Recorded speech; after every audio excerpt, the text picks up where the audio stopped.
غریبه که نیستی یکم بیقرارم، ترک خوردم انگار تحمل ندارم. غریبه که نیستی سر و پاتیشم، از این گم شدن ها دارم خسته میشم. غریبه که نیستی کم بیقرارم، ترک خوردم انگار تحمل ندارم. غریبه که نیستی سر و پاتیشم، از این گم شدن ها دارم خسته میشم، دارم خسته میشم.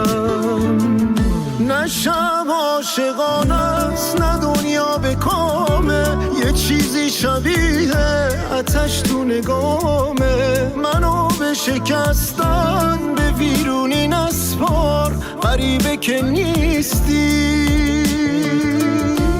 دوست دارم انگار، دوست دارم انگار.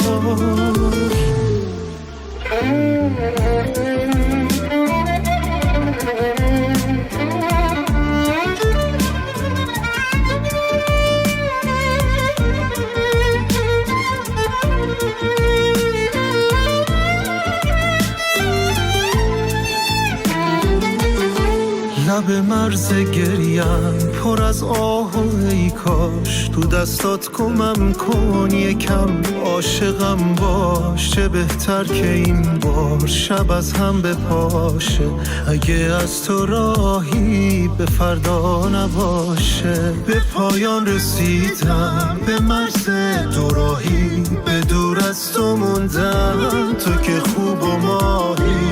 یه وقتایی میخوام ازت پر بگیرم، غریبه که نیستی میترسم بمیرم.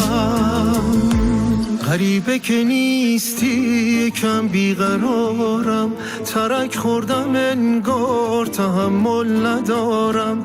غریبه که نیستی سر و پاتیشم، از این گم شدن ها دارم خسته میشم، دارم خسته میشم.